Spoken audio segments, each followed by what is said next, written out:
नमस्कार दोस्तों, आपका अपने YouTube चैनल सृजन क्रिएशन में मैं आपका स्वागत करती हूँ। आज मैं आपको इस लेस से एक ज्वेलरी बनाना बताऊँगी। ये लेस आपको मार्केट में इजीली मिल जाती है।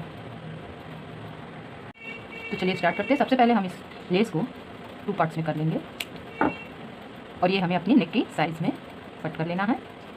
उसके बाद हमें बुकरम लेना है, जिसको मैंने गोल्डन कलर से कर दिया है कलर। और अभी हमें इसको इस तरह दोनों साइड्स में इसको पेस्ट करना होगा। तो हम फैब्रिक ग्लू का यूज़ करेंगे।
Mama?